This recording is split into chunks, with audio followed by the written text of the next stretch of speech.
ਹਾਂਜੀ, ਸਤਿ ਸ਼੍ਰੀ ਅਕਾਲ ਸਾਰਿਆਂ ਦਾ ਸਵਾਗਤ ਹੈ NCERT ਅਤੀਤ ਦੇ ਤਿਆਰੀ ਦੇ 24ਵੇਂ ਦਿਨ NCERT ਅਤੀਤ ਦਾ ਲੈਕਚਰ 12। ਅੱਜ ਜੋ ਆਪਾਂ ਟੌਪਿਕ ਸ਼ੁਰੂ ਕਰਨਾ ਹੈ, ਅੱਜ ਆਪਾਂ ਆਧੁਨਿਕ ਭਾਰਤ ਬਾਰੇ ਕਰਨਾ ਹੈ, ਯਾਨੀ ਕਿ ਬ੍ਰਿਟਿਸ਼ ਕਾਲ, ਬ੍ਰਿਟਿਸ਼ ਕਿੱਦਾਂ ਕਿਉਂ ਆਏ ਸੀ ਭਾਰਤ ਵਿੱਚ, ਉਹਨਾਂ ਦਾ ਫਿਰ ਕੀ ਸਿਸਟਮ ਸੀਗਾ ਜਿਹੜਾ ਉਹਨਾਂ ਨੇ ਭਾਰਤ ਵਿੱਚ ਬਣਾਇਆ, ਤੇ ਆਪਾਂ ਸਾਰੀ ਦੀ ਸਾਰੀ ਹਿਸਟਰੀ ਪੜਾਂਗੇ 1947 ਤੱਕ। ਠੀਕ ਹੈ, ਸ਼ੁਰੂਆਤ ਤੋਂ ਜਦ ਤੋਂ यूरोपियन आने शुरू हुए सी उतो लेके एंड तक ये सारे सारी आपां इत्थे कवर करांगे।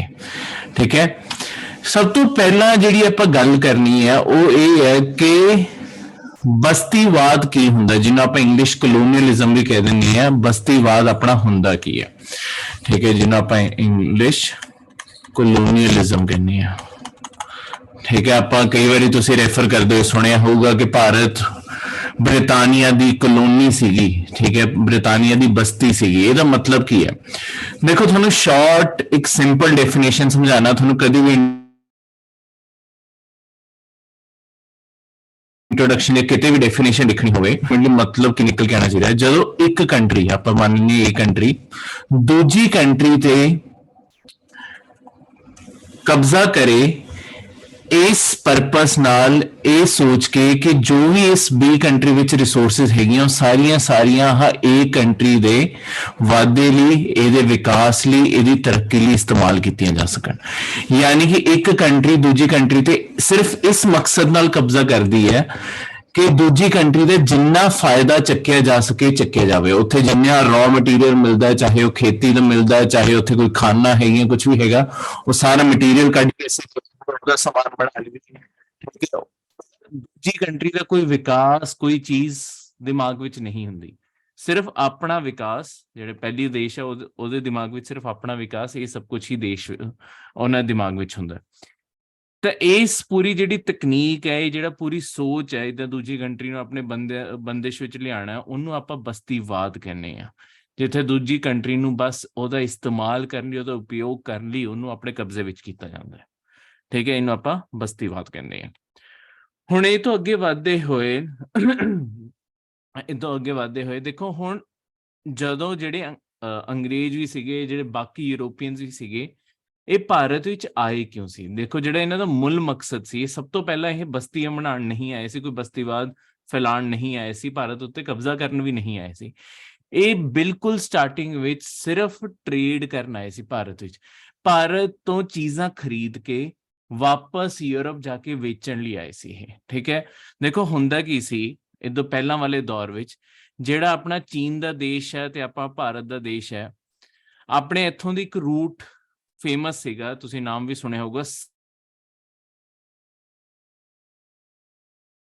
सिल्क रूट, जिहड़ा इत्थों दी लैके यूरोप चीज़ां अपने चीन तो ते भारत तो जांदियां सी, जिहड़ियां हाँ यूरोप विच जाके विकदियां सी। जिवें चीन तो सिल्क बहुत पॉपुलर सी। देखो चीन ने बहुत साल दुनिया नूं दस्सिया ही नहीं कि एक्चुअली सिल्क बनाया किदां जांदा, जो सिल्क दा कपड़ा वो बनाया किदां जांदा, उन्होंने अपना राज बना के रखिया होया सी इह। तो इस कारण चीन तो सिल्क का कपड़ा इसलिए सिल्क रूट ਇਹਦਾ नाम ਪਿਆ ਸੀ। ठीक है, क्योंकि चीन तो शुरू ਹੁੰਦਾ ਸੀ, फिर भारत ਵਿੱਚ जुड़ ਜਾਂਦਾ ਸੀ। ਤੇ भारत तो जिवें काली मिर्च हो गई, होर जिन्नियां अपनियां स्पाइसिस हो गईयां, फिर अपना कॉटन का कपड़ा हो गया, ये सारी चीज़ां सारी यूरोप ਵਿੱਚ बहुत पॉपुलर सी। एक समय सी ਜਦੋਂ मुगल काल सी ना, अपने चीन ते भारत ये दोनों देश मिलके दुनिया के सब तो अमीर देश ਆਪਾਂ ਦੋ ਸੀ। औरंगजेब के टाइम आंदे आंदे एक बारी भारत दुनिया का सब तो अमीर देश भी बन गया सी, सब तो वड्डी दुनिया की इकोनॉमी GDP अपनी सी। ठीक है, ते चीन ते बस आप मतलब अगे पिछे रहंदे सी, औरंगजेब के टाइम ते एक बारी टॉप ते चले गए सी। ते ये सारा दा सारा जो टाइम सी तो बहुत ही स्मूथली ट्रेड जाता सी। बहुत यूरोप अपने समान उत्ते डिपेंडेंट सी, बहुत सारा समान वो अपने तो खरीद के ही अपना गुजारा कर पाते सी। प्रॉब्लम उदों आई जदों हाँ विच वाले एरिया में, जिन्हों अज आप मिडल ईस्ट का इलाका कह दिंने आ, आ जिन्ना भी थोड़े इराक का एरिया हो गया, इराक तो लेके थोड़े लेबनन, टर्की, वो सारा एरिया, ये विच वाले एरिया विच थोड़ा एक इंपायर बन गया सी, जिन्हों कहते ओटोमन इंपायर, ओटोमन साम्राज विच आ गया सी। यह एक मुस्लिम इंपायर सीगा। ते जिहड़ा यूरोप है, क्योंकि इत्थे ज़्यादातर थोड़े ईसा मसीह नूं मनण वाले लोग आ, क्रिश्चियनिटी नूं मनण वाले लोग आ, इन्हां दी आपस ना बनदी नहीं सी बिल्कुल ही। ਓਟੋਮਨ ਕਿਉਂਕਿ ਵਿੱਚ ਪੈਂਦੇ ਸੀ, ਓਟੋਮਨ ਨੇ ਕੰਡੀਸ਼ਨ ਲਗਾਤੀ ਕਿ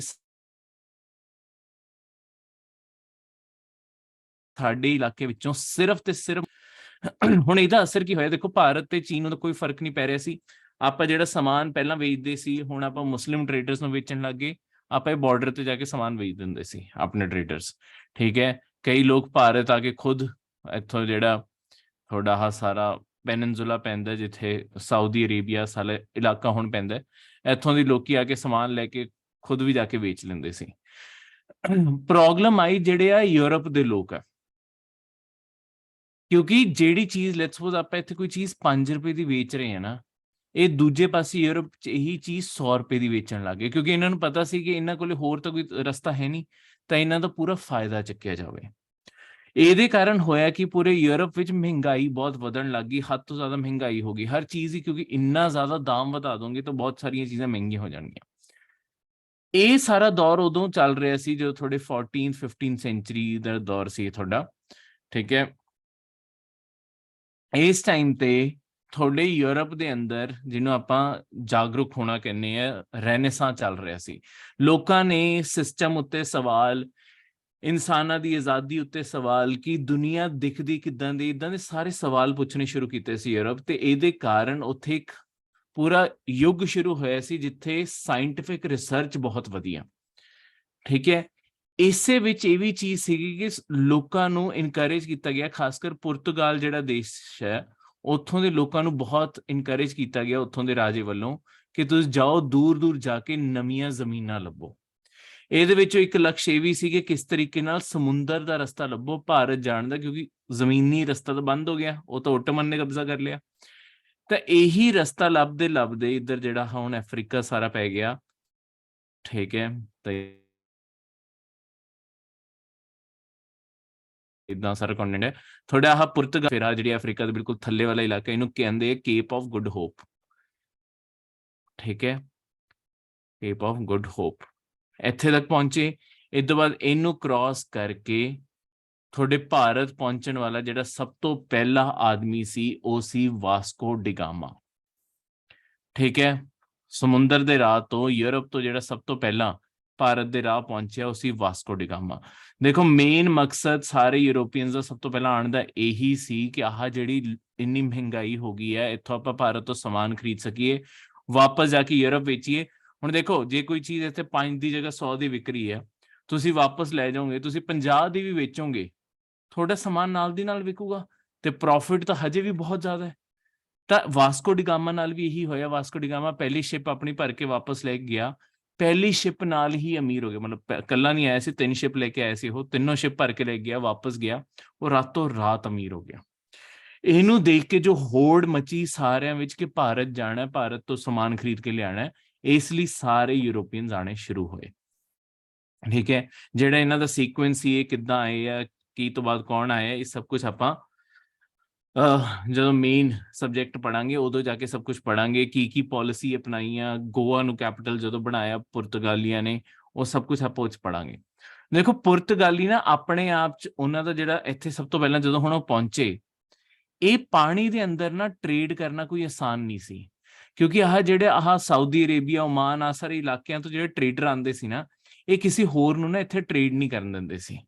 ਇਹਨਾਂ ਨੇ ਪੂਰੇ ਪਾਣੀ ਦੇ ਇਸ ਇਲਾਕੇ ਤੇ ਕਬਜ਼ਾ ਕਰਕੇ ਰੱਖਿਆ ਹੋਇਆ ਸੀ, ਇਹ ਕਿਸੇ ਹੋਰ ਨੂੰ ਟ੍ਰੇਡ ਹੀ ਨਹੀਂ ਕਰਨ ਦਿੰਦੇ ਸੀ, ਉਹਨਾਂ ਦੀਆਂ ਬੋਟਸ ਡੁਬਾ ਦਿੰਦੇ ਸੀ। ਤਾਂ ਸਭ ਤੋਂ ਪਹਿਲਾਂ ਤੁਹਾਡੀ ਮੁਠਭੇੜ ਜਿਹੜੀ ਇਹਨਾਂ ਨੂੰ ਹੋਈ, ਪੁਰਤਗਾਲੀਆਂ ਨੂੰ ਥੋੜੇ ਅਰਬਾਂ ਨਾਲ ਲੜਨਾ ਪਿਆ, ਕਿਉਂਕਿ ਪੁਰਤਗਾਲੀਆਂ ਦੀ ਨੌ ਸੈਨਾ ਜ਼ਿਆਦਾ ਬੈਟਰ ਸੀ, ਇਹਨਾਂ ਦੀਆਂ ਸ਼ਿਪਸ ਜ਼ਿਆਦਾ ਬੈਟਰ ਸੀ, ਕਿਉਂਕਿ ਇੰਨੀ ਦੂਰ ਦੂਰ ਤੋਂ ਸੇਲ ਕਰਕੇ ਆਉਂਦੇ ਸੀ, ਵਾਰੀ ਵਾਰੀ ਟਰਾਈ ਕਰਕੇ ਇਹਨਾਂ ਨੇ ਆਪਣੀਆਂ ਸ਼ਿਪ ਜ਼ਿਆਦਾ ਬੈਟਰ ਕਰ ਲਈਆਂ ਸੀ, ਜ਼ਿਆਦਾ ਵਧੀਆ ਕਰ ਲਈਆਂ ਸੀ। ਇਸ ਕਾਰਨ ਜਦੋਂ ਇਹ ਇਸ ਪਾਣੀ ਵਿੱਚ ਜੋ ਲੜਾਈਆਂ ਹੋਈਆਂ, ਉਹ 'ਚ ਅਰਬ ਦੇਸ਼ ਦੇ ਲੋਕ ਹਾਰ ਗਏ ਤੇ ਪੁਰਤਗਾਲੀਆਂ ਦੀ ਜਿੱਤ ਹੋਈ, ਠੀਕ ਹੈ। ਪੁਰਤਗਾਲੀਆਂ ਨੇ ਹੌਲੀ ਹੌਲੀ ਭਾਰਤ ਵੱਲ ਟ੍ਰੇਡ ਵਧਾਇਆ, ਪਰ ਪੁਰਤਗਾਲੀ ਕਦੇ ਵੀ ਭਾਰਤ ਵਿੱਚ ਜ਼ਿਆਦਾ ਪੋਪੂਲਰ ਵੀ ਨਹੀਂ ਹੋਏ, ਨਾ ਜ਼ਿਆਦਾ ਵੱਡੀ ਜ਼ਮੀਨਾਂ ਤੇ ਕਦੀ ਕਬਜ਼ਾ ਕਰ ਪਾਏ, ਨਾ ਲੋਕਾਂ ਨੂੰ ਪਸੰਦ ਸੀ। ਸਭ ਤੋਂ ਵੱਡੀ ਗੱਲ ਇਹ ਸੀ ਕਿ ਲੋਕਾਂ ਨੂੰ ਹੀ ਨਹੀਂ ਪਸੰਦ ਸੀ, ਤਾਂ ਵੀ ਲੋਕਾਂ ਨੇ ਸਾਥ ਨਹੀਂ ਦਿੱਤਾ ਪੁਰਤਗਾਲੀਆਂ ਦਾ। ਇਹਦਾ ਕੀ ਕਾਰਨ ਸੀ? ਦੇਖੋ ਪੁਰਤਗਾਲੀ ਨਾ ਬੇਸਿਕਲੀ ਟ੍ਰੇਡਰ ਘੱਟ ਸੀ, ਇਹ ਲੁਟੇਰੇ ਜ਼ਿਆਦਾ ਸੀ। ਇਹਨਾਂ ਨੂੰ ਆਹ ਜ਼ਮੀਨ ਤੇ ਆ ਕੇ ਸਮਾਨ ਖਰੀਦਣ ਤੋਂ ਜ਼ਿਆਦਾ ਇੰਟਰਸਟ ਹੁੰਦਾ ਸੀ ਕਿ ਕੋਈ ਇੱਥੇ ਆਪਾਂ ਨੂੰ ਸ਼ਿਪ ਮਿਲ ਜੇ, ਆਪਾਂ ਨੂੰ ਲੁੱਟ ਲਈਏ ਤੇ ਉਹਦਾ ਲੁੱਟ ਕੇ ਸਮਾਨ ਲੈ ਜਾਈਏ। ਇਹਦੇ ਕਾਰਨ ਭਾਰਤ ਦੇ ਜਿੰਨੇ ਅੰਦਰ ਮਰਚੈਂਟ ਸੀਗੇ ਉਹਨਾਂ ਵਿੱਚ ਇਹ ਬਦਨਾਮ ਹੋ ਗਏ। ਤਾਂ ਜੋ ਲੋਕਾਂ ਵਿੱਚ ਬਦਨਾਮ ਹੋ ਗਏ, ਇੱਕ ਤਾਂ ਇਹ ਚੀਜ਼ ਕਾਰਨ, ਦੂਜਾ ਗੋਆ ਤੇ ਇਹ ਸਾਰੇ ਇਲਾਕਿਆਂ ਵਿੱਚ ਇਹਨਾਂ ਨੇ ਬਹੁਤ ਲੋਕਾਂ ਨੂੰ ਕਨਵਰਟ ਕੀਤਾ ਕ੍ਰਿਸਚੈਨਿਟੀ ਵਿੱਚ, ਉਸ ਕਾਰਨ ਵੀ ਇਹ ਬਦਨਾਮ ਹੋਏ। ਕਿਉਂਕਿ ਲੋਕ ਇੱਦਾਂ ਦੀਆਂ ਚੀਜ਼ਾਂ ਪਸੰਦ ਨਹੀਂ ਕਰਦੇ ਤਾਂ ਓਬਵੀਅਸਲੀ ਇਹ ਚੀਜ਼ਾਂ ਪੋਪੂਲਰ ਨਹੀਂ ਸੀ, ਇਸ ਕਾਰਨ ਇਹ ਬਿਲਕੁਲ ਹੀ ਇੱਥੇ ਬਦਨਾਮ ਹੋ ਕੇ ਰਹਿ ਗਏ। ਠੀਕ ਹੈ, ਹੋਰ ਵੀ ਯੂਰੋਪੀਅਨਸ ਹੌਲੀ ਹੌਲੀ ਭਾਰਤ ਵੱਲ ਆਉਣ ਲੱਗੇ। ਥੋੜੇ ਡੱਚ ਆਏ, ਉਦੋਂ ਬਾਅਦ ਥੋੜੇ ਬ੍ਰਿਟਿਸ਼ ਆਏ ਤੇ ਲਾਸਟ ਵਿੱਚ ਥੋੜੇ ਫ੍ਰੈਂਚ ਆਏ ਆ। ਹੁਣ ਜੇ ਮੈਂ ਬ੍ਰਿਟਿਸ਼ ਦੀ ਗੱਲ ਕਰਾਂ, ਦੇਖੋ ਜਿਹੜੀ ਬ੍ਰਿਟਿਸ਼ ਈਸਟ ਇੰਡੀਆ ਕੰਪਨੀ ਬਣੀ ਸੀ ਬ੍ਰਿਟਿਸ਼ ਦੀ, ਠੀਕ ਹੈ, ਇਹ 1600 ਦੇ ਸਾਲ ਵਿੱਚ ਬਣੀ ਸੀ। ਉੱਥੋਂ ਦੀ ਰਾਣੀ ਜੋ ਐਲਿਜ਼ਾਬੈਥ ਹੈ ਉਹਨਾਂ ਤੋਂ ਪਰਮਿਸ਼ਨ ਲੈ ਕੇ। ਹੁਣ ਦੇਖੋ ਸੀਗੀ ਤਾਂ ਇਹ ਪ੍ਰਾਈਵੇਟ ਕੰਪਨੀ, ਹੁਣ ਪ੍ਰਾਈਵੇਟ ਕੰਪਨੀ ਨੂੰ ਸਰਕਾਰ ਤੋਂ, ਰਾਣੀ ਤੋਂ ਜਾ ਕੇ ਪਰਮਿਸ਼ਨ ਲੈਣ ਦੀ ਕੀ ਲੋੜ ਹੈ। ਇਹਦੇ ਦੋ ਕੰਨ ਵਿੱਚ ਬਣਾਉਣੀ ਸੀ, ਬ੍ਰਿਟਾਨੀਆ ਵਿੱਚ ਬਣਾਉਣੀ ਸੀ। ਦੇਖੋ ਇਹਨਾਂ ਨੂੰ ਇੱਕ ਚੀਜ਼ ਸੀਗੀ ਕਿ ਹੁਣ ਆਪਾਂ ਕੰਪਨੀ ਬਣਾਉਣ ਲੱਗੇ ਆ ਆਪਣੇ ਸਿਵਾ, ਜਿਹੜਾ ਬ੍ਰਿਟਿਸ਼ ਦਾ ਪੂਰਾ ਆਈਲੈਂਡ ਹੈ ਜਾਂ ਜਿੰਨੀ ਵੀ ਟੈਰੀਟਰੀਜ਼ ਬ੍ਰਿਟਿਸ਼ ਕੰਟਰੋਲ ਕਰਦੇ ਆ, ਇੱਥੋਂ ਕੋਈ ਹੋਰ ਪ੍ਰਾਈਵੇਟ ਕੰਪਨੀ ਸਾਨੂੰ ਕੰਪੀਟੀਸ਼ਨ ਨਾ ਦੇਵੇ। ਤਾਂ ਇਹ ਰਾਣੀ ਕੋਲੇ ਗਏ, ਰਾਣੀ ਕੋਲੇ ਜਾ ਕੇ ਇਹਨਾਂ ਨੇ ਮੋਨੋਪਲੀ ਮੰਗੀ। ਮੋਨੋਪਲੀ ਕੀ ਹੁੰਦੀ ਹੈ? ਮੋਨੋਪਲੀ ਹੁੰਦਾ ਹੈ ਕਿ ਦੇਖੋ ਸਾਨੂੰ ਪਰਮਿਸ਼ਨ ਦੇ ਦਿਓ ਕਿ ਸਿਰਫ ਅਸੀਂ ਹੀ ਟ੍ਰੇਡ ਕਰਾਂਗੇ, ਤੁਸੀਂ ਕਿਸੇ ਹੋਰ ਨੂੰ ਟ੍ਰੇਡ ਕਰਨ ਦਾ ਹੱਕ ਨਹੀਂ ਦੋਗੇ। ਸਿਰਫ ਅਸੀਂ ਈਸਟਰਨ ਸਾਈਡ ਜਾਵਾਂਗੇ, ਮਤਲਬ ਭਾਰਤ ਵੱਲ ਜਾਵਾਂਗੇ, ਤੇ ਸਿਰਫ ਪੂਰੇ ਬ੍ਰਿਟਾਨੀਆ ਵਿੱਚੋਂ ਸਿਰਫ ਅਸੀਂ ਹੀ ਟ੍ਰੇਡ ਕਰ ਸਕਦੇ ਹਾਂ, ਹੋਰ ਕੋਈ ਨਹੀਂ ਕਰ ਸਕਦਾ। ਠੀਕ ਹੈ। ਦੂਜਾ, ਕੁਈਨ ਐਲਿਜ਼ਾਬੈਥ ਨੂੰ, ਰਾਣੀ ਨੂੰ ਆਪਣੇ ਪਾਸੇ ਕਰਨ ਲਈ ਰਾਣੀ ਨੂੰ ਵੀ ਆਪਣੀ ਕੰਪਨੀ ਵਿੱਚ ਹਿੱਸੇਦਾਰ ਬਣਾ ਲਿਆ। ਹੁਣ ਰਾਣੀ ਨੂੰ ਹਿੱਸੇਦਾਰ ਬਣਾਉਣ ਨਾਲ ਇੱਕ ਚੀਜ਼ ਹੋਰ ਵੀ ਹੋਈ, ਰਾਣੀ ਨੇ ਆਪਣੀ ਨੌ ਸੈਨਾ ਨਾਲ ਭੇਜੀ, ਕਿਉਂਕਿ ਇਹਨਾਂ ਨੇ ਇਹ ਕਿਹਾ ਕਿ ਦੇਖੋ ਜਦੋਂ ਅਸੀਂ ਜਾਵਾਂਗੇ ਭਾਰਤ ਵੱਲ, ਇੱਥੇ ਪੁਰਤਗਾਲੀ ਆਲਰੇਡੀ ਹੈ, ਪੋਰਚੁਗੀਜ਼ ਆਲਰੇਡੀ ਹੈ। ਹੁਣ ਜਿਹੜੇ ਪੁਰਤਗਾਲੀ ਆ ਉਹਨਾਂ ਨਾਲ ਬ੍ਰਿਟਿਸ਼ ਦੀ ਨਹੀਂ ਬਣਦੀ ਸੀ, ਸਾਰੇ ਯੂਰੋਪੀਅਨਸ ਦੀ ਵੀ ਆਪਸ ਨਹੀਂ ਬਣਦੀ ਸੀ। ਤਾਂ ਉਹਨਾਂ ਨੂੰ ਪਹਿਲਾਂ ਹੀ ਪਤਾ ਸੀ ਅਸੀਂ ਜਿਵੇਂ ਹੀ ਇੱਥੇ ਆਵਾਂਗੇ ਸਾਡੀਆਂ ਵੀ ਲੜਾਈਆਂ ਹੋਣਗੀਆਂ। ਪਰ ਜਿਹੜੀ ਬ੍ਰਿਟਿਸ਼ ਨੌ ਸੈਨਾ, ਕਿਉਂਕਿ ਦੇਖੋ ਇਹ ਪੂਰਾ ਦਾ ਪੂਰਾ ਜਿਹੜਾ ਬ੍ਰਿਟਿਸ਼ ਦਾ ਇਲਾਕਾ, ਇਹ ਸਾਰਾ ਟਾਪੂ ਹੀ ਹੈ, ਇੱਕ ਬਹੁਤ ਵੱਡਾ ਟਾਪੂ ਹੀ ਹੈ, ਪਰ ਇਹ ਠੀਕ ਹੈ, ਚਾਰੋਂ ओर ਪਾਣੀ ਹੈ, ਇਹਦੇ ਟਾਪੂ ਹੈ ਇਹ। ਇਸ ਲਈ ਉਹਨਾਂ ਲਈ ਹਮੇਸ਼ਾ ਤੋਂ ਨਾ ਨੌ ਸੈਨਾ ਬਹੁਤ ਜ਼ਰੂਰੀ ਰਹੀ ਹੈ, ਤੇ ਉਹਨਾਂ ਨੇ ਨੌ ਸੈਨਾ ਤੇ ਹਮੇਸ਼ਾ ਤੋਂ ਬਹੁਤ ਕੰਮ ਕੀਤਾ, ਕਿਉਂਕਿ ਜੇ ਪਾਣੀ ਤੋਂ ਅਟੈਕ ਬਚਾ ਲਓਗੇ, ਜ਼ਮੀਨ ਉੱਤੇ ਕਦੀ ਵੀ ਹਮਲਾ ਨਹੀਂ ਹੋਣ ਵਾਲਾ। ਤਾਂ ਇਸ ਕਾਰਨ ਇਹਨਾਂ ਦੀ ਨੌ ਸੈਨਾ ਪੁਰਤਗਾਲੀਆਂ ਤੋਂ ਵੀ ਬੈਟਰ ਸੀ। ਤਾਂ ਹੁਣ ਜਿਹੜੇ ਪੁਰਤਗਾਲੀਆਂ ਨੇ, ਜਿਨ੍ਹਾਂ ਨੇ ਪਹਿਲਾਂ ਅਰਬ ਨੂੰ ਹਰਾਇਆ ਸੀ, ਹੁਣ ਪੁਰਤਗਾਲੀਆਂ ਦੇ ਇੱਥੇ ਕਬਜ਼ਾ ਸੀ। ਜਦੋਂ ਬ੍ਰਿਟਿਸ਼ ਆਏ ਤੁਹਾਡੇ, ਬ੍ਰਿਟਿਸ਼ ਨੂੰ ਵੀ ਤੁਹਾਡੇ ਪੁਰਤਗਾਲੀਆਂ ਨਾਲ ਇੱਥੇ ਆ ਕੇ ਲੜਨਾ ਪਿਆ।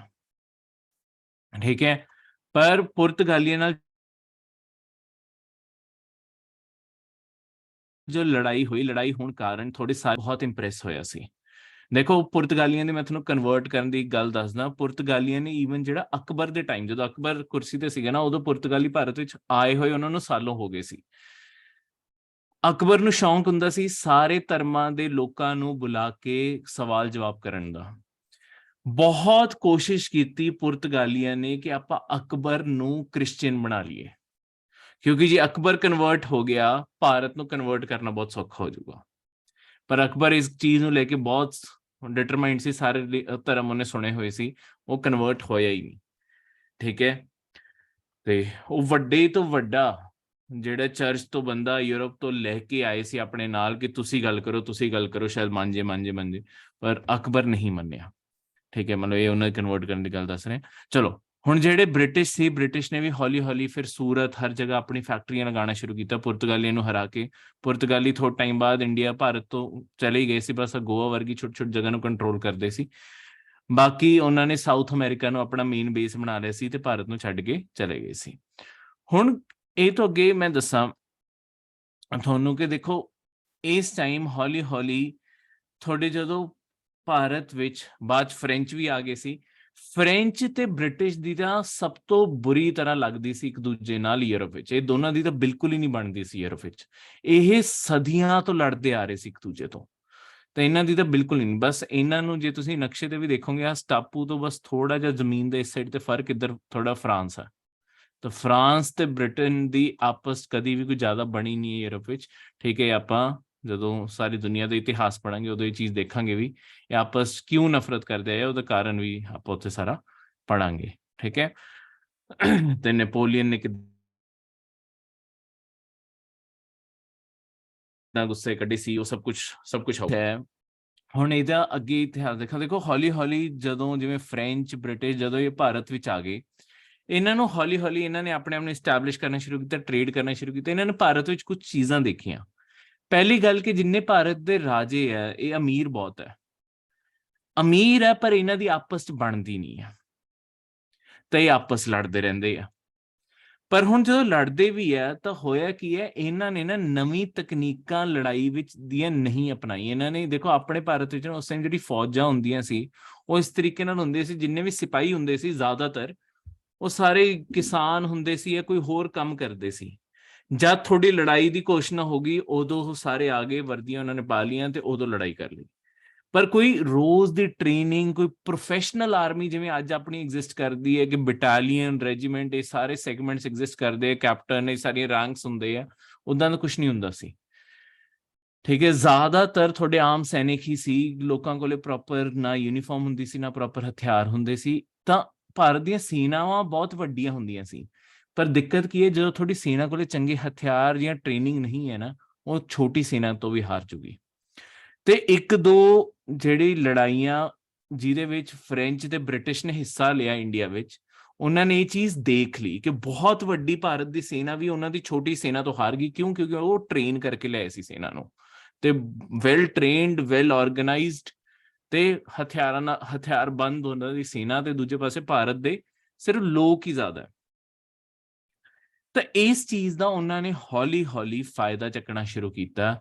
ਭਾਰਤ ਦੀ ਪੋਲਿਟਿਕਸ ਵਿੱਚ ਹੋਰ ਜ਼ਿਆਦਾ ਦਖਲ, ਰਾਜਿਆਂ ਦੀ ਲੜਾਈ ਦੇ ਵਿੱਚ ਆਪਸ ਦਖਲ ਦੇਣਾ ਸ਼ੁਰੂ ਕੀਤਾ। ਹੌਲੀ ਹੌਲੀ ਇਸ ਚੀਜ਼ ਨੂੰ ਵੱਧਦੇ ਤੁਹਾਡੇ ਭਾਰਤ ਵਿੱਚ ਕਬਜ਼ਾ ਹੋਇਆ। ਉਹ ਆਪਾਂ ਅੱਗੇ ਮੇਨ ਸਬਜੈਕਟ ਵਿੱਚ ਤਾਂ ਬਹੁਤ ਡਿਟੇਲ ਰਹੇ ਹਾਂ ਸਾਡੀ, ਤਾਂ ਉਹਦੇ ਅੰਦਰ ਇੱਕ ਟੇਬਲ ਵੀ ਦਿੱਤੇ ਹੋਏ ਆ, ਮੈਸੂਰ ਨਾਲ ਲੜਾਈ, ਮਰਾਠਾ ਨਾਲ ਲੜਾਈ, ਉਹ ਇੱਕ ਵਾਰੀ ਟੇਬਲ ਸਾਰੇ ਸਟੱਡੀ ਕਰ ਲਿਓ। ਉਹਦੇ ਅੰਦਰ ਫੈਕਟਸ ਦਿੱਤੇ ਹੋਏ ਆ, ਕਿਹੜੀ ਟ੍ਰੀਟੀ, ਕਿਹੜੀ ਸੰਧੀ ਹੋਈ ਸੀ, ਕਿਹੜੀ ਲੜਾਈ ਤੋਂ ਬਾਅਦ ਕਿਹਨੇ ਕੀਤੀ ਸੀ, ਇਦਾਂ ਦੇ ਨਾ ਕੁਐਸਚਨ ਆ ਜਾਂਦੇ ਆ। ਬਾਕੀ ਸਾਰਿਆਂ ਲਈ ਆਪਾਂ ਹਾਂ ਤੁਸੀਂ ਬੁੱਕਸ, NCERT ਦੀ ਬੁੱਕਸ ਵਿੱਚ ਵੀ ਉਹ ਦੇਖ ਲਓਗੇ, ਇਸ ਤਾਂ ਲੱਭਣਾ ਪਊਗਾ ਥੋੜਾ, ਪਰ ਨਹੀਂ ਤਾਂ ਅਸੀਂ ਮੇਨ ਸਬਜੈਕਟ ਵਿੱਚ ਤਾਂ ਤੁਹਾਨੂੰ ਪੂਰੀ ਡਿਟੇਲ ਵਿੱਚ ਸਾਰੀ ਲੜਾਈਆਂ ਪੜਾਵਾਂਗੇ ਹੀ। ਠੀਕ ਹੈ। ਹੁਣ ਬੰਗਾਲ ਦੀ ਗੱਲ ਕਰੀਏ, ਜਿਹੜਾ ਸਭ ਤੋਂ ਮੇਨ ਚੀਜ਼ ਸਾਬਿਤ ਹੋਈ। ਹੁਣ ਬੰਗਾਲ ਦੀ ਕੀ ਇੰਪੋਰਟੈਂਸ ਹੈ, ਬੰਗਾਲ ਕੀ ਕਿਉਂ ਆਪਾਂ ਕਰ ਰਹੇ ਹਾਂ। ਦੇਖੋ ਬੰਗਾਲ ਤੇ ਈਸਟ ਇੰਡੀਆ ਕੰਪਨੀ ਸਭ ਤੋਂ ਪਹਿਲਾਂ ਨਹੀਂ ਆਈ ਸੀ। ਬ੍ਰਿਟਿਸ਼ ਈਸਟ ਇੰਡੀਆ ਕੰਪਨੀ ਸਭ ਤੋਂ ਪਹਿਲਾਂ ਉਹਨਾਂ ਨੇ ਆਪਣਾ ਜਿਹੜਾ ਮੇਨ ਬੇਸ ਬਣਾਇਆ ਸੀ ਉਹ ਥੱਲੇ, ਭਾਰਤ ਦੇ ਥੱਲੇ ਮਡਰਾਸ ਬਣਾਇਆ ਸੀ। ਬਾਅਦ ਚ ਪੋਰਚੁਗੀਜ਼ ਤੋਂ ਉਹਨਾਂ ਨੂੰ ਬੰਬੇ ਵੀ ਮਿਲ ਗਿਆ ਸੀ। ਠੀਕ ਹੈ। ਉਦੋਂ ਬਾਅਦ ਜਾ ਕੇ ਬੰਗਾਲ ਵੱਲ ਉਹ ਗਏ ਆ, ਪਰ ਬੰਗਾਲ ਬਹੁਤ ਹੀ ਮੇਨ ਇਲਾਕਾ ਸੀ। ਕਿਉਂ? ਕਿਉਂਕਿ ਭਾਰਤ ਦਾ 30% ਜਿਹੜਾ ਟ੍ਰੇਡ ਸੀ ਉਹ ਸਿਰਫ ਬੰਗਾਲ ਤੋਂ ਚੱਲਦਾ ਸੀ। ਤਾਂ ਟ੍ਰੇਡ ਲਈ ਸਭ ਤੋਂ ਇੰਪੋਰਟੈਂਟ ਜਗ੍ਹਾ ਇਹ ਹੈ, ਸਭ ਤੋਂ ਵੱਡੇ ਵਪਾਰੀ ਇੱਥੇ ਉਸ ਜ਼ਮਾਨੇ 'ਚ ਰਹਿੰਦੇ ਹੁੰਦੇ ਸੀ। ਉਦੋਂ ਬਾਅਦ ਜਿਹੜੀ ਆਹ ਮਤਲਬ ਇੱਕ ਤਾਂ 30% ਟ੍ਰੇਡ ਕੰਟਰੋਲ ਕਰਦੇ, ਦੂਜਾ ਇੱਥੋਂ ਦੀਆਂ ਜ਼ਮੀਨਾਂ ਬਹੁਤ ਫਰਟਾਈਲ ਹੈ। ਜੇ ਇੱਥੇ ਕਬਜ਼ਾ ਕਰ ਲਓਗੇ, ਜਿੰਨਾ ਉਸ ਟਾਈਮ, ਕਿਉਂਕਿ ਜ਼ਮੀਨਾਂ ਦੇ ਉੱਤੇ ਕਰ ਲੱਗਦਾ ਸੀ, ਟੈਕਸ ਲੱਗਦਾ ਸੀ, ਉਹ ਸਾਰੇ ਟੈਕਸ ਦੀ ਕਮਾਈ ਵੀ ਤੁਹਾਡੀ ਹੋਊਗੀ। ਤੇ ਇਸ ਕਾਰਨ ਇਹਨਾਂ ਨੇ ਬੰਗਾਲ ਵਿੱਚ ਹੌਲੀ ਹੌਲੀ ਐਕਸਪੈਂਡ ਕਰਨਾ ਸ਼ੁਰੂ ਕੀਤਾ। ਇੱਥੇ ਇਹਨਾਂ ਨੇ ਆਪਣਾ ਕਲਕੱਤਾ, ਇਹਨਾਂ ਨੇ ਕੁਝ ਜ਼ਮੀਨਾਂ ਖਰੀਦੀਆਂ, ਕਲਕੱਤਾ ਉਦੋਂ ਪਿੰਡ ਹੁੰਦਾ ਸੀ, ਉਹਦੇ ਆਸ-ਪਾਸ ਜ਼ਮੀਨਾਂ ਖਰੀਦੀਆਂ ਤੇ ਉੱਥੇ ਇਹਨਾਂ ਨੇ ਆਪਣੀ ਸੈਟਲਮੈਂਟ ਬਣਾਉਣੀ ਸ਼ੁਰੂ ਕੀਤੀ ਹੁਗਲੀ ਨਦੀ ਦੇ ਦੁਆਰੇ ਕਲਕੱਤਾ ਵਿੱਚ। ਠੀਕ 1651 ਵਿੱਚ ਖੋਲਿਆ ਸੀ ਬ੍ਰਿਟਿਸ਼, ਅੰਗਰੇਜ਼ਾਂ ਨੇ, ਮਤਲਬ ਬ੍ਰਿਟਿਸ਼ ਨੇ। ਠੀਕ ਹੈ। ਹੋਰ ਜਗ੍ਹਾ ਤੇ ਪਹਿਲਾਂ ਖੋਲ ਚੁੱਕੇ ਸੀ, ਬੰਗਾਲ ਵਿੱਚ ਉੱਥੇ ਸਭ ਤੋਂ ਪਹਿਲਾਂ ਖੋਲਿਆ। ਦੇਖੋ ਹੁਣ ਜਿਹੜੀ ਮੈਂ ਤੁਹਾਨੂੰ ਦੱਸਿਆ ਸੀ ਕਿ ਬ੍ਰਿਟਿਸ਼ ਤੇ ਫ੍ਰੈਂਚ ਦੀ ਰਾਈਵਲਰੀ ਬਹੁਤ ਬੁਰੀ ਸੀ, ਦੋਨਾਂ 'ਚ ਆਪਸ ਬਣਦੀ ਨਹੀਂ ਸੀ, ਇਹਦਾ ਇੱਕ ਬਹੁਤ ਵੱਡਾ ਹੋਰ ਵੀ ਸਿਗਨੀਫਿਕੈਂਸ ਹੈ। ਹੁਣ ਜਦੋਂ ਇਹ ਗਏ ਤੁਹਾਡੇ ਬੰਗਾਲ ਵਿੱਚ, ਤਾਂ ਉੱਥੇ ਕੀ ਹੋਇਆ, ਜਿਵੇਂ ਹੁਣ ਹੁਗਲੀ ਨਦੀ ਹੈ, ਤੁਹਾਡੇ ਫ੍ਰੈਂਚ ਵੀ ਉੱਥੇ ਚਲੇ ਗਏ, ਬ੍ਰਿਟਿਸ਼ ਵੀ ਚਲੇ ਗਏ। ਇਹ ਦੋਨੋਂ ਨਾ ਇੱਕ ਦੂਜੇ ਨੂੰ ਇੱਕ ਤਾਂ ਨਫ਼ਰਤ ਵੀ ਕਰਦੇ ਸੀ, ਇੱਕ ਦੂਜੇ ਤੋਂ ਡਰਦੇ ਵੀ ਸੀ, ਤੇ ਇੱਕ ਦੂਜੇ ਤੇ ਸ਼ੱਕ ਵੀ ਬਣਾਈ ਰੱਖਦੇ ਸੀ। ਇਹਦੇ ਕਾਰਨ ਹੁੰਦਾ ਕੀ ਸੀ, ਲੈਟਸ ਸਪੋਜ਼ ਇਸ ਸਾਈਡ ਤੇ ਜੇ ਬ੍ਰਿਟਿਸ਼ ਨੇ ਕੋਈ ਬੇਸ ਬਣਾਇਆ, इस नदी के बिल्कुल ऑपोजिट साइड ना थोड़े फ्रेंच बेस बना लेंगे, तो एक दूजे के बिल्कुल सामने सामने बेस बनाई जाने, एक दूजे को डरी भी जाना, सब कुछ भी करी जाना। हुण जो सामने सामने डर भी है, हुण इन्होंने बंगाल विच करना की शुरू किया, एक दूजे को डरते हुए इन्होंने अपने अपनी जिहड़ी यह जगह इहदी ना किलाबंदी करनी शुरू की। ठीक है, ਜਦੋਂ ਇਹ किलाबंदी कर रहे सी, हुण देखो इस टाइम ते जिहदा राज सी, इस टाइम राज किहदा सी, इस टाइम ते थोड़े सिराजुद्दौला दा राज सी, थोड़े बंगाल दा, बंगाल दे नवाब सी सिराजुद्दौला। ये बहुत ही यंग आदमी सी। सिराजुद्दौला जदों कुर्सी ते बैठा, सिराजुद्दौला ने कुर्सी ते बਹਿੰਦੇ ही अपने जिन्ने भी दुश्मन सीगे बंगाल विच सब नूं खत्म करन दा सोच लिया। इस कारण ਉਹਨੇ ਸਾਰੇ ਬੰਗਾਲ ਵਿੱਚ युद्ध छेड़े हुए सी। उस टाइम ਤੇ ਇਹਨੂੰ ਖਬਰ ਆਂਦੀ ਹੈ, ਦੇਖੋ ਤੁਸੀਂ ਵੀ ਸੋਚੋ, ਤੁਸੀਂ ਇੱਕ ਨਵਾਬ ਹੋ, ਤੁਹਾਨੂੰ ਖਬਰ ਆਂਦੀ ਹੈ ਕਿ ਤੁਹਾਡੀ ਟੈਰੀਟਰੀ ਦੇ ਅੰਦਰ ਕੋਈ ਕਿਲੇ ਬਣਾਈ ਜਾਂਦਾ ਹੈ, ਤਾਂ ਤੁਹਾਨੂੰ ਵੀ ਲੱਗੂਗਾ ਕਿ ਤੁਹਾਡੀ ਟੈਰੀਟਰੀ ਦੇ ਅੰਦਰ ਕੋਈ ਕਿਲੇ ਕਿਉਂ ਬਣਾਈ ਜਾ ਰਹੇ ਹੈ। ਤਾਂ ਇਸ ਕਾਰਨ ਸਿਰਾਜੁद्दौला ਨੇ ਦੋਨਾਂ ਨੂੰ ਮੈਸੇਜ ਭਿਜਵਾਇਆ ਕਿ ਇਹ ਕਿਲਾਬੰਦੀ ਕਰਨਾ ਬੰਦ ਕਰੋ। ਜਿਹੜੇ ਫ੍ਰੈਂਚ ਸੀ, ਫ੍ਰੈਂਚ ਜਿੱਥੇ ਜਿੰਨਾ ਕਿਲਾ ਬਣਿਆ ਉਹ ਤਾਂ ਰੁਕ ਗਏ, पर अब ब्रिटिश ना रुके नहीं। किला ਨੂੰ ਗੁੱਸਾ ਚੜਿਆ ਤੇ ਉਹਨੇ ਆਪਣੀ ਸਾਰੀ ਫੌਜਾਂ ਲੈ ਕੇ ਹਮਲਾ ਕਰਤਾ ਬ੍ਰਿਟਿਸ਼ ਉੱਤੇ। ਇਹਨਾਂ ਵਿੱਚੋਂ 10-15 ਲੋਕ ਇੱਥੋਂ ਬੋਟ ਤੋਂ ਭੱਜ ਗਏ ਹੁਗਲੀ ਨਦੀ ਦੇ ਕਿਨਾਰੇ, ਪਰ ਬਾਕੀ ਸਾਰੇ 250 ਤੋਂ ਜ਼ਿਆਦਾ ਲੋਕ ਫੜੇ ਗਏ, ਬੰਦੀ ਬਣਾ ਲਏ ਗਏ। ਹੋਇਆ ਕਿ ਉਹ ਸਾਰਿਆਂ ਨੂੰ ਕੈਦਖਾਨੇ ਵਿੱਚ ਬੰਦ ਕਰਨ ਦਾ ਹੁਕਮ ਦਿੱਤਾ ਇਸੇ ਜਗ੍ਹਾ ਤੇ। ਪਰ ਜਦੋਂ ਕੈਦਖਾਨੇ ਵਿੱਚ ਪਾਇਆ ਗਿਆ, ਇਦਾਂ ਨਹੀਂ ਸੀ ਕਿ ਅੱਡ-ਅੱਡ ਜੇਲ੍ਹਾਂ ਵਿੱਚ ਕੋਈ ਪਾਇਆ ਗਿਆ ਹੋਵੇ। ਸਾਰਿਆਂ ਨੂੰ ਚੱਕ ਕੇ 250 ਦੇ 250 ਲੋਕਾਂ ਨੂੰ ਚੱਕ ਕੇ ਇੱਕੋ ਜੇਲ੍ਹ ਦੇ ਅੰਦਰ ਠੂਸ ਕੇ ਪਾਤਾ। ਹੁਣ ਹੋਇਆ ਕੀ, ਕਿਉਂਕਿ ਉਸ ਜਿਹੜੇ ਕੈਦਖਾਨੇ ਨੇ ਉਹ ਬੇਸਮੈਂਟ ਵਿੱਚ ਹੁੰਦੇ ਸੀਗੇ, ਕੋਈ ਭੱਜ ਨਾ ਜਾਵੇ, ਤਾਂ ਇਸ ਕਾਰਨ ਪਹਿਲਾਂ ਹੀ ਉੱਥੇ ਹਵਾ ਘੱਟ ਆਉਂਦੀ ਹੈ, ਹੋਰ ਸਾਰੇ ਤੁਸੀਂ ਲੋਕ ਇੰਨੇ ਅੰਦਰ ਫਸਾ ਕੇ ਪਾਤੇ ਆ। ਲੋਕਾਂ ਦਾ ਨਾ ਰਾਤੀ ਸਾਹ ਘੁੱਟਣ ਨਾਲ ਇਹ 250 ਦੇ 250 ਮਰ ਗਏ। ਇਸ ਚੀਜ਼ ਨੂੰ ਤੁਹਾਡੇ ਬੋਲਿਆ ਜਾਂਦਾ थोड़ी ब्लैक होल ट्रैजेडी। ये खबर थोड़े ਜਿਹੜੇ ਆਹ ਲੋਕ ਸੀ, ਜਿਹੜੇ ਆਹ ਕੁਝ ਲੋਕ ਭੱਜ ਗਏ ਸੀ, ਇਹਨਾਂ ਤੱਕ ਪਹੁੰਚੀ ਤੇ ਲੋਕਾਂ ਨੇ ਇਹ ਖਬਰ ਕਿ ਸਾਡੇ ਉੱਤੇ ਹਮਲਾ ਹੋਇਆ ਤੇ ਉਦੋਂ ਬਾਅਦ ਸਾਡੇ ਤੇ 250 ਲੋਕ ਮਾਰੇ ਵੀ ਗਏ, ਸਿਰਾਜੁद्दौला ਨੇ ਬਲੈਕ ਹੋਲ ਟ੍ਰੈਜੇਡੀ ਹੋ ਗਈ ਹੈ, ਇਹ ਖਬਰ ਉਹਨਾਂ ਨੇ ਪਹੁੰਚਾਈ ਮਡਰਾਸ ਵਿੱਚ। ਠੀਕ ਹੈ, ਇਹਨਾਂ ਨੇ ਮਡਰਾਸ ਜਿਹੜਾ ਇਹਨਾਂ ਦਾ ਮੇਨ ਬੇਸ ਸੀ ਉੱਥੇ ਖਬਰ ਪਹੁੰਚਾਈ। ਉੱਥੋਂ ਦੀ ਫੌਜ ਲੈ ਕੇ ਇਹਨਾਂ ਦੀ ਮਦਦ ਲਈ ਚੱਲਿਆ ਤੁਹਾਡਾ रॉबर्ट क्लाइव।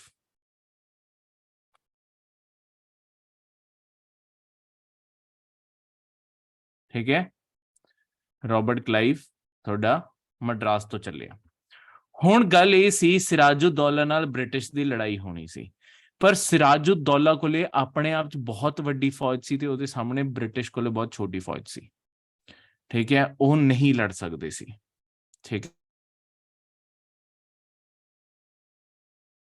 ਹੈ, ਤਾਂ ਰॉबर्ट क्लाइव ਹੈ ਕਿ ਕੌਣ-ਕੌਣ ਬੰਗਾਲ ਵਿੱਚ ਸਿਰਾਜੁद्दौला ਨੂੰ ਪਸੰਦ ਨਹੀਂ ਕਰਦਾ। ਸਭ ਤੋਂ ਪਹਿਲਾਂ ਇਹਦੀ ਮੁਲਾਕਾਤ, ਕਿਉਂਕਿ ਇਹ ਵਪਾਰੀ ਸੀਗੇ, ਇੱਕ ਹੋਰ ਵਪਾਰੀ ਤੇ ਜਿਹੜੇ ਬੈਂਕਰ ਸੀਗੇ ਉਹ ਸੀਗੇ ਜਗਤ ਸੇਠ। ਇਹ ਬੈਂਕਰ ਖਜ਼ਾਨਾ ਵੀ ਸਾਰੇ ਬੰਗਾਲ ਦਾ ਹੀ ਸੰਭਾਲਦੇ ਸੀ ਤੇ ਖੁਦ ਵੀ ਵਪਾਰੀ ਸੀਗੇ, ਬਹੁਤ ਅਮੀਰ ਬੰਦੇ ਰਹੇ ਆ। ਤੁਸੀਂ ਅੱਜ ਵੀ ਗੂਗਲ ਤੇ ਸਰਚ ਕਰੋਗੇ ਹਾਊਸ ਆਫ ਜਗਤ ਸੇਠ, ਇਹ ਹੁਣ ਇਹਨਾਂ ਦਾ ਜਿਹੜਾ ਘਰ ਹੈ ਉਹ ਮਿਊਜ਼ੀਅਮ ਬਣਾ ਦਿੱਤਾ ਗਿਆ। ਬਹੁਤ ਅਮੀਰ ਪਰਿਵਾਰ ਰਿਹਾ ਇਹ ਬੰਗਾਲ ਦਾ, ਇੱਕ ਟਾਈਮ ਤੇ ਸਭ ਤੋਂ ਅਮੀਰ ਪਰਿਵਾਰ ਜਗਤ ਸੇਠ ਦਾ ਪਰਿਵਾਰ ਸੀ। ਠੀਕ ਹੈ, ਤਾਂ ਜਿਹੜੇ ਜਗਤ ਸੇਠ ਸੀ ਇਹਨਾਂ ਨੂੰ ਦੇਖੋ ਹੁੰਦਾ ਕੀ ਹੈ, ਹੁਣ ਜਿਹੜੇ ਸਿਰਾਜੁद्दौला ਜਿਹਨੇ ਬੰਗਾਲ ਵਿੱਚ ਜਗ੍ਹਾ ਜਗ੍ਹਾ ਲੜਾਈਆਂ ਛੇੜੀਆਂ ਪਈਆਂ, ਇਹਨਾਂ ਨਾਲ ਤਕਲੀਫ ਕੀ ਸੀ, ਇਹ ਨਾਲ ਤੁਹਾਡਾ ਕਾਰੋਬਾਰ ਖਰਾਬ ਹੁੰਦਾ। ਜਿੰਨੀਆਂ ਲੜਾਈਆਂ ਹੋਣਗੀਆਂ ਲੁੱਟਮਾਰ ਵੀ ਉਨੀ ਜ਼ਿਆਦਾ ਹੋਊਗੀ, ਤੁਹਾਡੇ ਵਪਾਰੀਆਂ ਨੂੰ ਨੁਕਸਾਨ ਹੋਊਗਾ। ਇਸ ਕਾਰਨ ਵਪਾਰੀ ਨਹੀਂ ਪਸੰਦ ਕਰ ਰਹੇ ਸੀ ਯੰਗ ਨਵਾਬ ਨੂੰ, ਸਿਰਾਜੁद्दौला ਨੂੰ। ਦੂਜੇ ਪਾਸੇ ਜਗਤ ਸੇਠ ਨੇ ਇੱਕ ਹੋਰ ਬੰਦੇ ਦਾ ਵੀ ਦੱਸਿਆ ਕਿ ਮੈਂ ਉਹਨੂੰ ਵੀ ਜੋੜ ਲੂੰਗਾ, ਉਹ ਸੀਗਾ ਮੀਰ ਜ਼ਾਫਰ। ਮੀਰ ਜ਼ਾਫਰ ਸਿਰਾਜੁद्दौला ਦਾ ਅੰਕਲ ਲੱਗਦਾ ਸੀ, ਚਾਚਾ ਲੱਗਦਾ ਸੀ। ਠੀਕ ਹੈ, ਹੁਣ ਮੀਰ ਜ਼ਾਫਰ ਸੋਚ ਕੇ ਬੈਠਾ ਹੋਇਆ ਸੀ ਕਿ ਮੇਰੇ ਬ੍ਰਦਰ ਦੀ ਡੈਥ ਤੋਂ ਬਾਅਦ ਮੈਂ ਕੁਰਸੀ ਤੇ ਬੈਠੂੰਗਾ, ਪਰ ਹੋਇਆ ਕਿ ਕੁਰਸੀ ਜਿਹੜੀ ਸੀ ਉਹ ਸਿਰਾਜੁद्दौला ਨੂੰ ਦੇ ਦਿੱਤੀ ਗਈ। ਇਹਦੇ ਕਾਰਨ ਮੀਰ ਜ਼ਾਫਰ ਸਿਰਾਜੁद्दौला ਦੀ ਤਾਂ ਪੂਰੀ ਫੌਜ ਦਾ ਕਮਾਂਡਰ ਤਾਂ ਸੀਗਾ, ਸਾਰੀ ਫੌਜ ਨੂੰ ਉਹੀ ਕੰਟਰੋਲ ਕਰਦਾ ਸੀ, ਪਰ ਨਵਾਬ ਨਹੀਂ ਉਹ ਬਣ ਪਾਇਆ। ਉਹਦਾ ਸੁਪਨਾ ਸੀ ਕਿ ਮੈਂ ਨਵਾਬ ਬਣ ਸਕਾਂ। ਹੁਣ ਰॉबर्ट क्लाइव ਨੇ ਜਗਤ ਸੇਠ ਦੇ ਨਾਲ ਮੀਰ ਜ਼ਾਫਰ ਨੂੰ ਆਪਣੇ ਨਾਲ ਜੁੜਿਆ ਕਿ ਤੁਸੀਂ ਸਾਡਾ ਸਾਥ ਦੇ ਦਿਓ, ਇਹਦੇ ਬਦਲੇ ਅਸੀਂ ਤੁਹਾਨੂੰ ਨਵਾਬ ਬਣਾ ਦਾਂਗੇ ਬੰਗਾਲ ਦਾ। ਤਾਂ ਇਸੇ ਨਾਲ ਤੁਹਾਡੀ ਬੈਟਲ ਆਫ ਪਲਾਸੀ ਦੀ ਲੜਾਈ ਦਾ ਸਾਰਾ ਮੈਦਾਨ ਸੈੱਟ ਹੋ ਗਿਆ 70। ਤਾਂ ਹੋਇਆ ਕਿ ਜੋ ਲੜਾਈ ਵਿੱਚ ਪਹੁੰਚੇ, ਸਿਰਾਜੁद्दौला ਦੀ ਸਾਰੀ ਸੈਨਾ ਪਹੁੰਚੀ ਹੀ ਨਹੀਂ, ਕਿਉਂਕਿ ਮਿਲਟਰੀ ਕਮਾਂਡਰ ਤਾਂ ਦੂਜੇ ਪਾਸੇ ਚਲਾ ਗਿਆ ਤੇ ਇਹਦੀ ਸੈਨਾ ਛੋਟੀ ਰਹਿ ਗਈ, ਤੇ ਦੂਜੇ ਪਾਸੇ ਸਾਰੀ ਸੈਨਾ ਲੈ ਕੇ ਮੀਰ ਜ਼ਾਫਰ ਇਸ ਪਾਸੋਂ ਆ ਗਿਆ। ਸਿਰਾਜੁद्दौला ਹਾਰ ਗਿਆ, ਮਾਰਿਆ ਗਿਆ, ਤੇ ਮੀਰ ਜ਼ਾਫਰ ਨੂੰ ਤੁਹਾਡੇ ਨਵਾਬ ਬਣਾ ਦਿੱਤਾ ਗਿਆ। ਠੀਕ ਹੈ, ਤੇ ਇਸ ਤਰੀਕੇ ਨਾਲ ਨਵਾਬ ਬਣ ਗਿਆ। ਹੁਣ ਜਦੋਂ ਨਵਾਬ ਬਣ ਗਿਆ, ਉਹਨੇ ਸਾਰੇ ਰॉबर्ट क्लाइव ਹੋਰ ਬ੍ਰਿਟਿਸ਼ ਜਿੰਨੇ ਵੀ ਆਫੀਸਰ ਸੀਗੇ ਸਭ ਨੂੰ ਰੱਜ ਕੇ ਇਨਾਮ ਦਿੱਤੇ, ਪੈਸੇ ਦਿੱਤੇ, ਸਭ ਦਿੱਤਾ। ਹੋਇਆ ਕੀ ਸੀ ਦੇਖੋ, ਹੁਣ ਅਲਟੀਮੇਟਲੀ ਰਾਜੇ ਦਾ ਬ੍ਰਿਟਿਸ਼ ਹੀ ਸੀ ਨਾ, ਕਿਉਂਕਿ ਫੌਜ ਤਾਂ ਉਹਨਾਂ ਦੀ ਹੁਣ ਸਭ ਕੰਟਰੋਲ ਕਰ ਰਹੀ। ਮੀਰ ਜ਼ਾਫਰ ਉਹਨਾਂ ਨੇ ਬਣਾਇਆ ਨਾ, ਮੀਰ ਜ਼ਾਫਰ ਉਹਨਾਂ ਦੇ ਹੱਥ ਦੀ ਕਠਪੁਤਲੀ ਸੀ। ਜਦ ਚਾਣ ਹਟਾ ਦੇਣ ਤਾਂ ਮੀਰ ਜ਼ਾਫਰ ਨੇ ਉਹਨਾਂ ਨੂੰ ਸਭ ਕੁਝ ਦਿੱਤਾ, ਗਿਫਟ ਦਿੱਤੇ, ਸਭ ਆਫਰ ਕੀਤਾ। ਹੁਣ ਹੋਇਆ ਕਿ ਜਦੋਂ ਤੁਹਾਡੀ ਗੱਲ ਹੋਈ ਕਿ ਮੀਰ ਜ਼ਾਫਰ ਹਰ ਸਾਲ ਹੋਰ ਇਨਾਮ ਸਭ ਕੁਝ ਦਿੰਦਾ ਰਹਿੰਦਾ ਸੀ, ਪਰ ਮੀਰ ਜ਼ਾਫਰ ਹੌਲੀ ਹੌਲੀ ਦੇਖੋ, ਜਦੋਂ ਤੁਸੀਂ ਕਿਸੇ ਨੂੰ ਕੋਈ ਨਾ ਕੋਈ ਗਿਫਟ ਦਿੰਦੇ ਰਹਿੰਦੇ ਹੋ, ਹਰ ਸਾਲ ਬੰਦੇ ਦੀ ਨਾ ਐਕਸਪੈਕਟੇਸ਼ਨ ਵੱਧ ਜੂਗੀ, ਪਿਛਲੇ ਸਾਲ ਇਦਾਂ ਗਿਫਟ ਮਿਲਿਆ, ਅਗਲੇ ਸਾਲ ਹੋਰ ਵੱਡਾ ਮਿਲੂਗਾ। ਹੁਣ ਇੱਕ ਹੱਦ ਤੱਕ ਮੀਰ ਜ਼ਾਫਰ ਆ ਕੇ ਹੁਣ ਮਨਾ ਕਰਨ ਲੱਗ ਗਿਆ, ਉਹਨੂੰ ਲੱਗਿਆ ਕਿ ਇਹ ਆਫੀਸਰ ਸਾਰੇ ਮੇਰੇ ਸਿਰ ਤੇ ਚੜ ਰਹੇ ਆ, ਮੈਂ ਨਹੀਂ ਦਊਂਗਾ। ਤਾਂ ਬ੍ਰਿਟਿਸ਼ ਆਫੀਸਰ ਨੇ ਮੀਰ ਜ਼ਾਫਰ ਨੂੰ ਹਟਾ ਕੇ ਜਿਹੜਾ ਉਹਦਾ ਦਮਾਦ ਸੀਗਾ ਮੀਰ ਕਾਸਮ, ਉਹਨੂੰ ਕੁਰਸੀ ਤੇ ਬਿਠਾਤਾ। ਠੀਕ ਹੈ, ਜੋ ਮੀਰ ਜ਼ਾਫਰ ਤੰਗ ਕਰਨ ਲੱਗਿਆ, ਉਹਨੂੰ ਹਟਾ ਕੇ ਉਹਦੇ ਜਵਾਈ ਨੂੰ ਉੱਤੇ ਬਿਠਾਤਾ, ਮੀਰ ਕਾਸਿਮ ਨੂੰ ਕੁਰਸੀ ਤੇ ਬਿਠਾਤਾ, ਉਹਨੂੰ ਨਵਾਬ ਬਣਾਤਾ। ਹੁਣ ਮੀਰ ਕਾਸਿਮ ਨੇ ਵਾਅਦਾ ਕੀਤਾ, ਹਾਂ ਮੈਂ ਦਿੰਦਾ ਰਹੂੰਗਾ, ਪਰ ਉਹਨੂੰ ਪਤਾ ਸੀ ਉਹ ਬ੍ਰਿਟਿਸ਼ ਦੇ ਇੰਨੇ ਕੋਲੇ ਰਹਿ ਕੇ ਕਦੀ ਰਾਜ ਨਹੀਂ ਕਰ ਸਕਦਾ ਪ੍ਰੋਪਰਲੀ। ਦੇਖੋ ਹੋਇਆ ਕੀ ਸੀ, ਦੋ ਚੀਜ਼ਾਂ ਹੁੰਦੀਆਂ ਤੁਹਾਡੇ ਰਾਜ ਵਿੱਚ, ਇੱਕ ਹੁੰਦੀ ਹੈ ਤੁਹਾਡੀ ਦੀਵਾਨੀ, ਇੱਕ ਹੁੰਦੀ ਹੈ ਤੁਹਾਡੀ ਨਿਜ਼ਾਮੀ।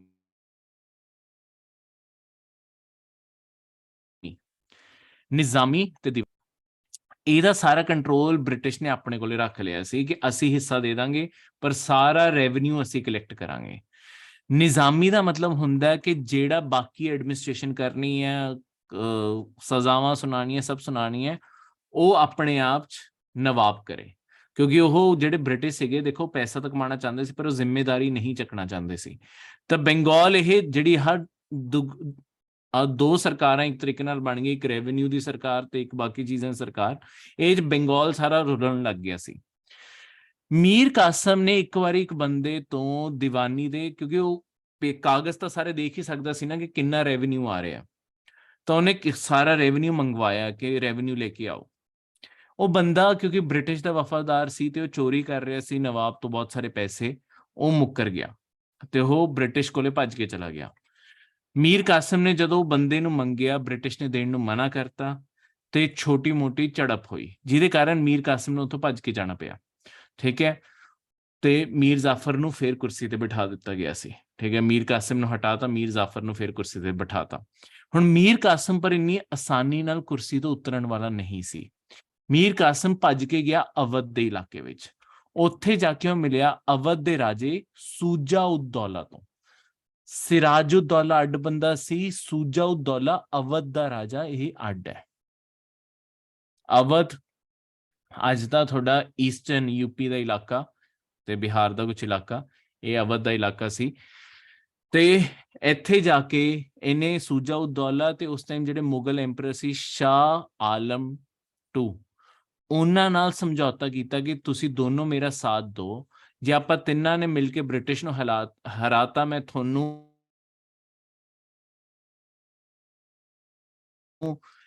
ਬੰਗਾਲ ਦਾ ਬਹੁਤ ਸਾਰਾ ਇਸੇ ਨਾਲ ਅਗਲੀ ਬੈਟਲ ਦੀ ਸ਼ੁਰੂਆਤ ਹੋਈ, ਜਿਹਨੂੰ ਆਪਾਂ ਕਹਿੰਦੇ ਆ ਬਕਸਰ ਦੀ ਲੜਾਈ।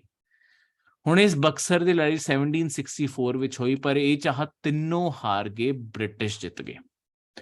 ਹੁਣ ਹੋਇਆ ਕੀ ਸੀ ਕਿ ਦੇਖੋ ਇੱਕ ਟਾਈਮ ਤੇ 1757 ਵਿੱਚ ਬ੍ਰਿਟਿਸ਼ ਨੂੰ ਬਾਕੀਆਂ ਤੋਂ ਮਦਦ ਲੈਣੀ ਪੈ ਰਹੀ ਆ, ਪਰ 64 ਵਿੱਚ ਉਹ ਤਿੰਨ ਫੌਜਾਂ ਨੂੰ ਇਕੱਠੇ ਮਿਲ ਕੇ ਵੀ ਹਰਾ ਗਏ। ਇਦਾਂ ਦਾ ਕੀ ਹੋਇਆ?